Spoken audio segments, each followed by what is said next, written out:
आज पिकनिक भी बन गई और भगवान परशुराम के मंदिर के दर्शन भी हो गए। तो welcome back to my mini vlog. मैं हूं वैभव और आप देख रहे हैं वैभव के व्लॉग। तो आज हम जा रहे हैं जाना पाओ। वो सिर्फ एक पिकनिक स्पॉट ही नहीं बल्कि भगवान विष्णु के छठे अवतार भगवान परशुराम की जन्मभूमि और उनका तपस्या स्थल भी है। तो गाइस यहाँ पर मैं जाना पाओ जाने के लिए रेडी हो गया था और मैं नाश्ता कर रहा था और फिर मैंने देखा तो सारा सामान भी रेडी हो गया था, पर दीदियों तैयार हो रही थी। तो फिर मैंने सोचा कि मैं जूते पहनकर पूरी तरह से तैयार होकर बाहर बैठ जाऊँ। इतनी देर में वो लोग भी आ जाएंगे और मामा की गाड़ी भी आ जाएगी, फिर हम लोग चले जाएंगे जाना पाओ के लिए। बोल कल सुबह पनवेल निकलना है। और फिर जूते पहनकर जैसे ही मैं क्या हुआ तो मैंने देखा कि पापा जी ने मुझे पैसे दे दिए। हम हमारा सामान उठाकर निकल गए थे मामा की कार के लिए। कार में बैठने के बाद हम लोग निकल गए थे भगवान परशुराम की जन्मभूमि के लिए, यानी जाना पाओ के लिए।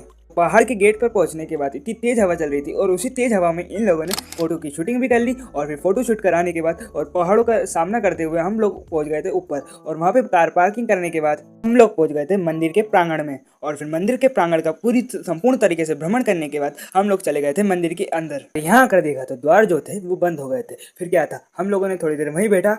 फिर क्या था, हम लोग निकल गए थे यहाँ के प्रसिद्ध परशुराम कुंड के दर्शन करने। और वहाँ के दर्शन करने के बाद और अपने आप को स्वच्छ करने के बाद हम लोग निकल गए थे मंदिर के भ्रमण के लिए, जहाँ पर हमने देखा कि कुछ बच्चे पौधारोपण कर रहे थे। और फिर हमने आगे जाकर देखा तो इतनी तेज आंधी चल रही थी कि मैं आपको क्या ही बताऊँ। और उसी तेज आंधी में हम लोग बिछाकर बैठ गए थे हमारा भोजन करने के लिए। फिर भोजन करने के बाद और थोड़ा बहुत खेलने के बाद हम लोग यहाँ से रवाना हो गए थे हमारे घर के लिए। अगर आपको आज का ब्लॉग अच्छा लगे तो प्लीज ब्लॉग को लाइक कर देना और चैनल पर नए हो तो सब्सक्राइब कर देना और कमेंट में जरूर बताना कि ब्लॉग कैसा बना था। Thank you for watching. मिलते हैं नए ब्लॉग में।